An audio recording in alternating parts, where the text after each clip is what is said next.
Qalin qor qoplagan baland cho'qqili tog', bizga Salonikidagi uyga ta'tilga kelgan Grigoris va Dimitris qo'shiladi. Ular ommabop tungi shou komiki. Ular biz bilan Gretsiyaning haqiqiy poytaxti haqidagi fikrlarni baham ko'radi. Basketbol afsonasi Teodorotopolis bizga Gretsiya milliy sporti tug'ilgan joyini ko'rsatadi. Biz u bilan kelajakda basketbol yulduzlari bo'ladigan yoshlarni mashq qildirayotgan zalda ko'rishdik. Temirchi Argers bizni yerto'ladagi ustaxonasiga taklif qildi. U bizga oddiy metallning patnisga aylanish uchun qancha kuch sarflanishini ko'rsatdi. Eleftheriya bizni shahar bo'ylab sayr qilishga taklif qildi. Uning fikricha, ochiq osmon ostidagi muzeylar ajoyib tarix kitoblaridir. Faqat uni qanday o'qishni bilish kerak. Biz Salonikida yashaydigan va Xalkidikining yovvoyi manzaralaridan uyg'ongan tuyg'ularni mo'y qalamda ifodalaydigan rassomlar Penelopa va Yanis bilan ham tanishdik. Lerisisda mahalliy qarag'aylardan baliqchilar kemasini yasovchi Nikosni uchratdik. Keyin esa yosh baliqchi Lises bilan taxta qayiqda Afon tog'idagi ko'rfazda to'r tashlash uchun dengizda suzdik.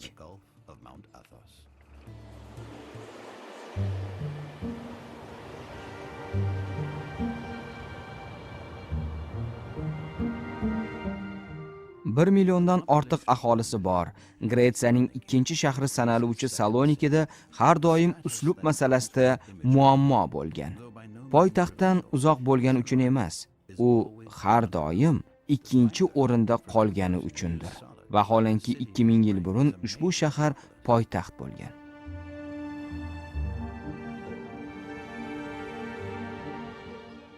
Aleksandr Makedonskiy singlisining oti bilan atalgan Salonikiga miloddan oldingi 300-yilda asos solingan. Bu yerga rimliklar kelgan vaqtda shahar qanchadir vaqt Rim imperiyasiniki hisoblangan. Keyin uni musulmonlar, normandlar va usmoniylar istilo qilishgan. Shahar markazining biqinida mustahkam qal'a devori bor. Bir vaqtlar u oq minorani ham ichiga olib, qirg'oqqa qadar cho'zilgan edi. Oq minora uzoq yillar ko'plab mahbuslar saqlanadigan qamoqxona bo'lgan. Uning qonli sahifalarni o'chirish uchun minora boshqa rangga bo'yalgan. Biroq oq minora nomi saqlanib qolavergan. Hozir oq bino shaharning diqqatga sazovor joylaridan biri hisoblanadi. Salonikiga albatta kelish kerak. Oq minoraga kelganingizda qandaydir sehrni his qilasiz. Shaharni kezar ekansiz, Yevropa uchun muhim bo'lgan tarix sahifalarni varaqlayotganingizni yaqqol his qilib turasiz.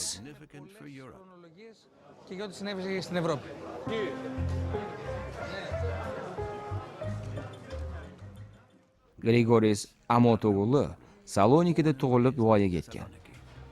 U bu yerda o'zini komik va aktyor sifatida namoyon etgan. Keyin esa boshqalarga o'xshab shuhrat qozonish maqsadida Afinaga ketgan.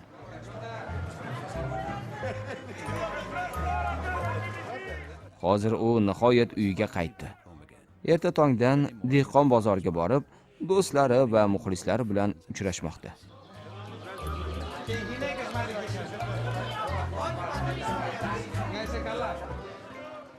Salonikida tug'ilganimdan faxrlanaman. Bunday shaharda dunyoga kelishning o'zi katta omad. Baribir u o'zining ommabop tungi teleshouda qatnashish uchun Afinaga qaytdi. Uning do'sti Dimitris Starovs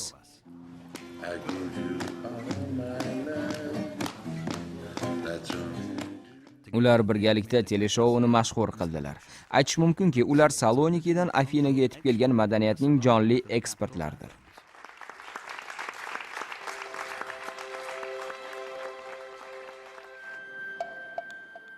Hozir do'stlar ta'tilga chiqib yurtiga qaytishgan. Ularning orzusidagi shahar. Ikkovi ham Salonikini o'zlarining haqiqiy uyi deb biladi. Yuqorida eski shahar devorlari oldida ular farappetdan, ya'ni muzqaymoq bilan birga tortiladigan grek qahvasidan ichib rohatlanib o'tirishadi. Salonikini Frappe shahri deb atasagan bo'lmaydimi? Frappe du Polis. Senga shunday atash yoqadimi? Ha do'stim, chunki bu yerda hamma frappe ichadi. Nima deysan? Madaniyat eksportiga o'xshatib katta stakanni frappega to'ldirib oq minora ustiga o'rnatib qo'ysak mumkin. Bir o'ylab ko'r, kimdir Salonikida frappeni sekin ichishni ixtiro qilgan bo'lishi mumkin emasmi, a? Menimcha u hamma vaqt shunday bo'lgan. Yo'q, Salonikida katta miqdordagi qahvani bir vaqtda aralashtiradigan moslama o'ylab topishgan. Odatdagi aralashtirgichlar esa uning yarmini topib oladi. Bu telbalik do'stim. Bunaqasi faqat Salonikida bo'lish mumkin. Μόνο εδώ μπορεί να σκεφτείς κάτι τέτοιο.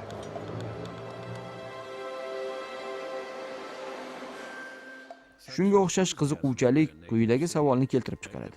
Unda nima uchun Grigoriy va Dimitris Salonikini tashlab ketdi?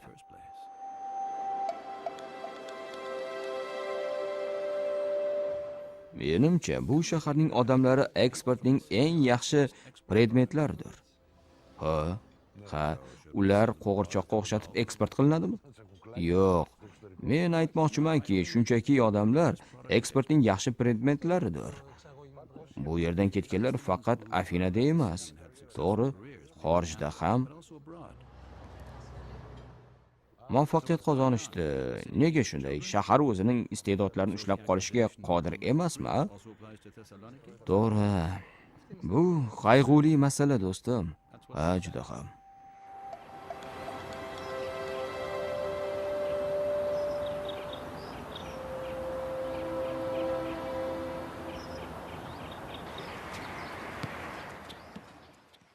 Shaharning hamma joyida basketbol o'ynayotganlar ko'zga tashlanadi.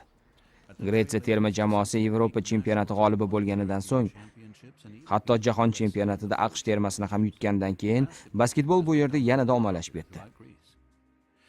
Saloniki uning muvaffaqiyatida katta rol o'ynaydi.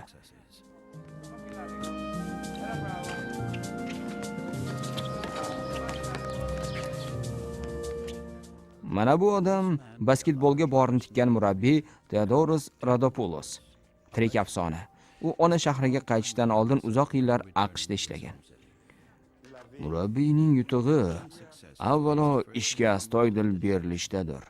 Qachonki ishingizni chinakam mehr bilan qilsangiz, bu sportchilarning kayfiyatini ko'taradi. Ikkinchisi esa ziyraklikdir. Siz o'yin vaqtida nimalar bo'layotganini his qilib turishingiz kerak.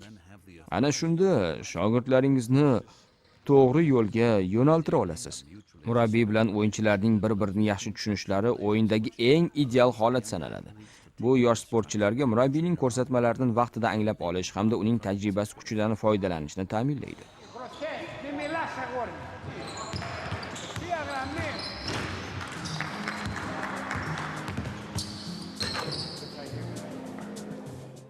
Gretsiya basketbol tarixi Amerika yosh nasroniylari assotsiatsiyasining Grek seksiyasidan boshlangan. Kan. Aynan o'sha yerda 12 yoshli Ted basketbol o'ynashni boshlagan. Kanning amerikalik murabbiylari greklarning milliy o'yinini kelajagini import qildi va u Gretsiyaning milliy o'yiniga aylandi.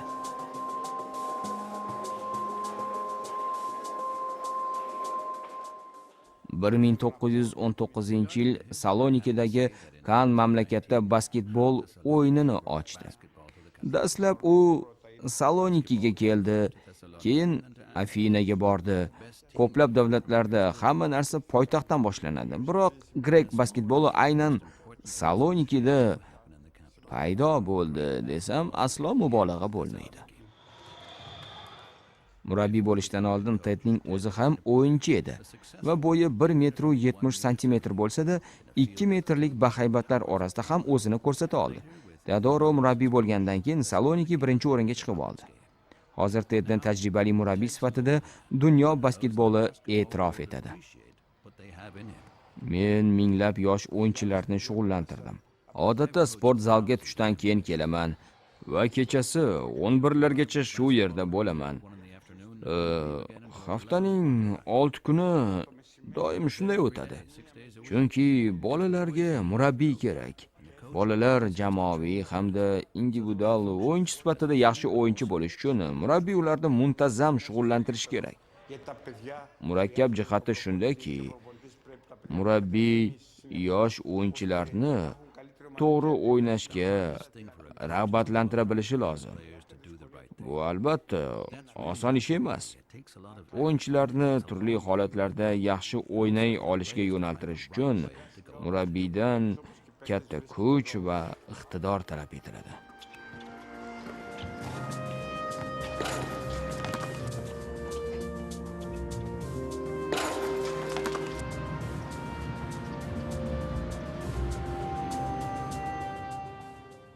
Shaharning qoq markazida Aristotel maydoni yonida misgarlar galereyasi bor.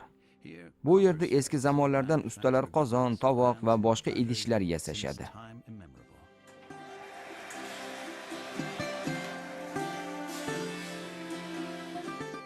Argieris Lolopoulos ushbu an'anani o'zining ko'cha sahidan 8 metr chuqurdagi yerto'lasida saqlaydi. Bu hududda Halkion atrofida odamlar 2000 yildan beri ishlaydi va an'ana saqlanib kelmoqda. Biroq hozirgi vaqtda faoliyat yuritayotgan ikkita temirchilik ustaxonasi saqlanib qoldi xolos. Qolganlari faqat mahsulotlarni sotadi. Hozir misgarlardan faqat 2 kishi qoldik. Argieris uskunaga charm belbog' bilan mahkamlanib olgan.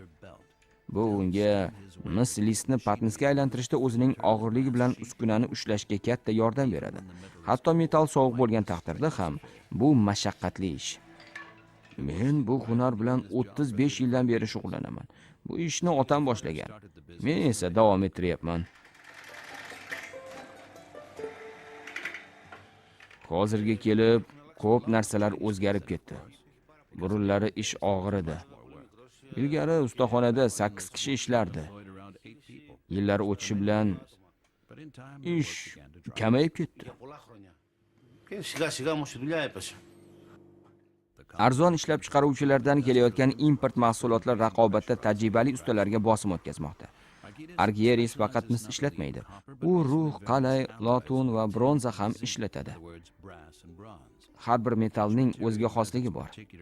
Metallar ishlov berish, kesish, to'qish, sovutish va payvandlash jarayonlarini turlicha qabul qiladi. Hozir biz asosan qahvaga aloqador narsalar uchun mahsulot chiqaramiz. Biz grek qahvasi uchun qaynatgichlar, finjonlar, qand idishlarni yasaymiz. Asosan mahalliy xaridorlarning talabiga ko'ra grek bozorlari uchun ishlaymiz. Greklar grek qahvasini ichadi va an'anaviy qahva qaynatgichlarni xarid qiladi. Xorijliklarni esa yodgorliklar qiziqtiradi. Yoshi ulug'larning aytishicha, bizning san'atimiz yo'qolib ketmaydi va biz ham shunga harakat qilamiz. Sababi bu ota-bobolarimizdan qolgan katta meros. Vaqti kelib iqtisodiy inqiroz bartaraf bo'ladi va yana buyurtmalar ko'payadi. Faqat u vaqtda bizdan ko'pchilik qolmagan bo'ladi.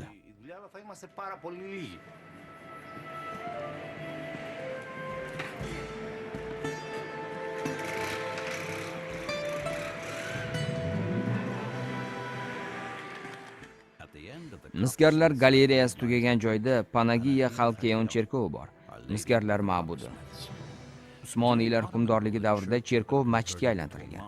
Hudud esa qozon so'zidan olinib, qozonchilar deb atalgan.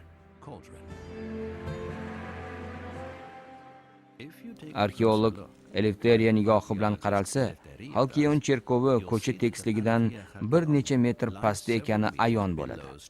Agar siz unga o'xshab tarixni yaxshi bilganingizda, nega shunday ekanini tushungan bo'lardingiz.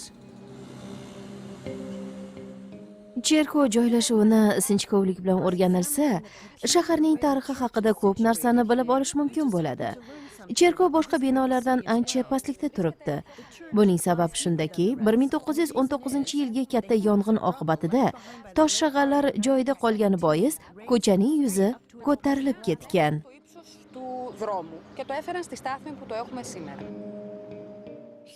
Butun daha yonib ketgach, 50 ming kishi boshpanasiz qolgan. Yonib ketgan eski binolar o'rnida yangilari barpo etilgan.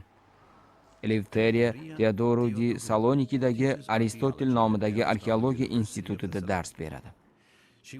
U mahalliy aholini arxeologik topilmalar bilan tanishtiradi. Talabalar bilan birga daladagi ishlarni olib boradi va o'tgan qaytganlardan atrofdagi yodgorlik tarixi haqida nimalarni bilishini surishtiradi. Odamlarning o'z shaharlari haqida bunchalik kam bilishdan ba'zida ranjiydi ham. Biz shahar rivojlangan hozirgi kunlarda mahalliy aholini shahrimizdagi tarixiy yodgorliklar hamda topilmalarimiz natijalari bilan tanishtirishga harakat qilamiz. Hamshaharlarimizning shahrimizga o'zgacha ko'z bilan yondoshishiga yordam qilamiz. Negaki odamlar tarixiy yodgorliklar oldidan har kuni o'tsa-da, ularga zarracha e'tibor qilmaydilar. Aristotel maydoni shaharning qoq markazida.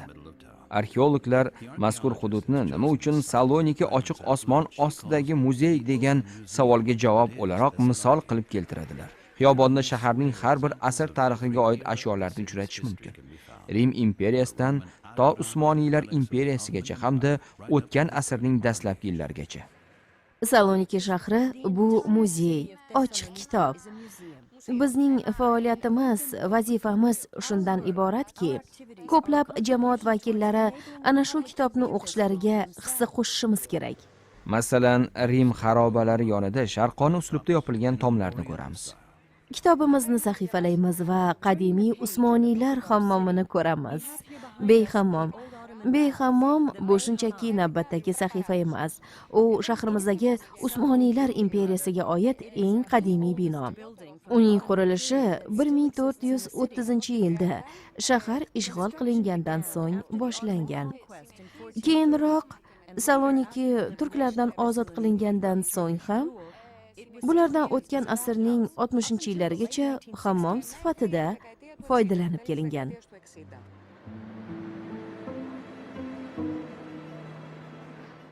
Salonikidagi tinimsiz harakat tufayli yuzaga kelgan tirbandlikni yengillashtirish maqsadida shaharda metro qurishga qaror qilindi.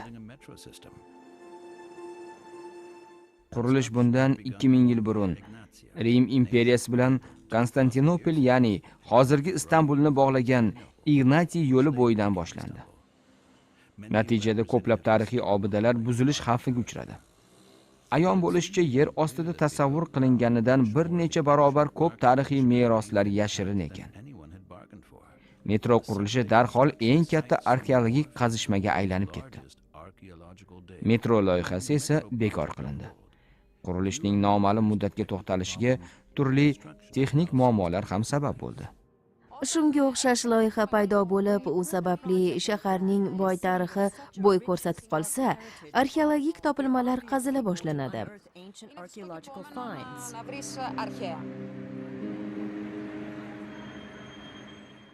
Menimcha, bizning tarixga munosabatimiz ziddiyatlarga boy deb o'ylayman. Chunki ko'pchiligimiz tarixiy meroslarga qanday yondashishni ham bilmaymiz. Men uy quradigan o'rtahol kishini yoki metro qurilishini muhokama qilmoqchi emasman. Fikrimcha, me'yorni topishimiz, bugunga va tarixga munosabatimizda muvozanatni ushlashimiz kerak. Qandaydir yo'l topib, odamlarni o'tmishga qiziqtirish darkor. Axir bu bizning hammamiz uchun muhim. Menimcha, muammoning ildizi ana shunda. Saloniki tarixi o'rganilmagan Yevropa shaharlaridan biridir. Holbuki Salonikida tarix bitilayotgan vaqtda Afina 2000 yil mudrab yotgan edi.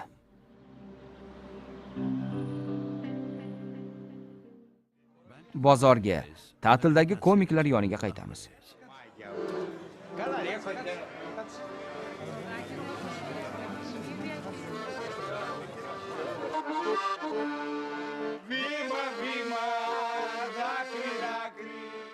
Agar sharqiy, g'arbiy Bolqon haqida bilishni istasangiz, Salonikiga keling.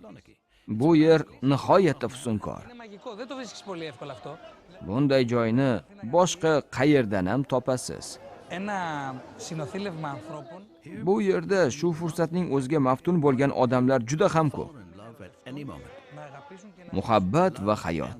στα μάτια των Θεσσαλονίκων. Siz ushbu shahar ko'chalarida xursandchilikdan ko'zlarida uchqun chaqnagan majnun sifat greklarni uchratasiz. Που ζει σε αυτόν τον τόπο.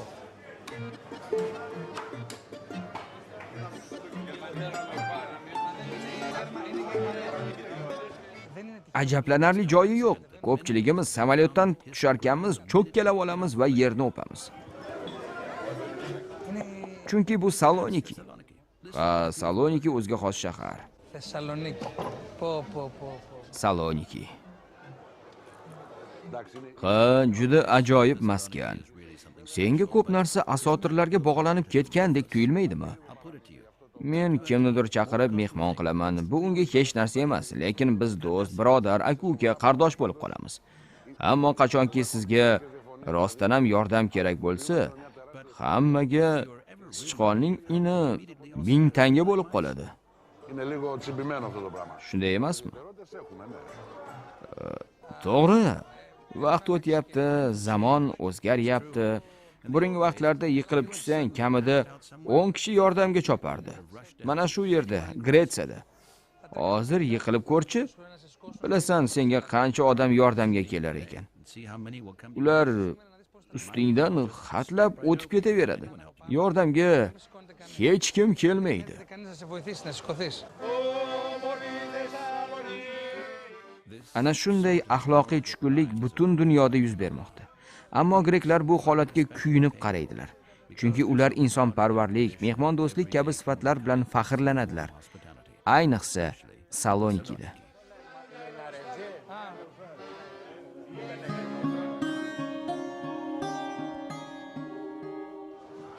Men hamma narsaga qora bo'yoq tortib, ahvol juda yomon demoqchi emasman.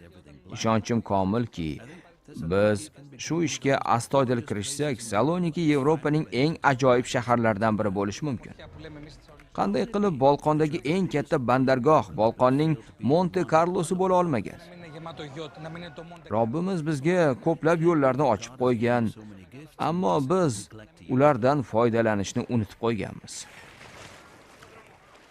Mana senga taraqqiyotga intilish yo'qligining bir misoli.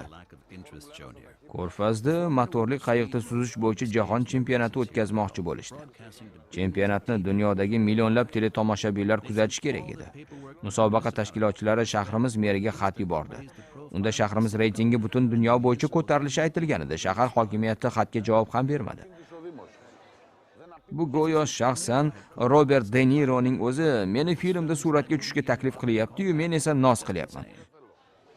Shunga o'xshash ahmoqlik edi.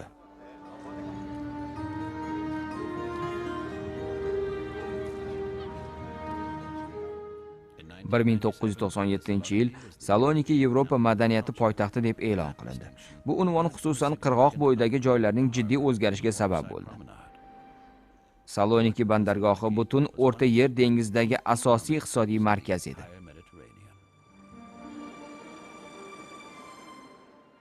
Bu yerda Karmax qo'ltig'ida midya, ya'ni qo'shqavatli dengiz mollyuskalarining katta plantatsiyasi bor. Ularning fikricha Salonikidagilar Gretsiyadagi eng mag'rur midya yetishtiruvchilardir. Bu yerning suvlari sayoz. Chunki tog'dan enib keluvchi daryo qirg'og'ining qumlarini yuvib turadi. Shu sababli har doim dengizning qirg'oq chizig'i o'zgarib turadi.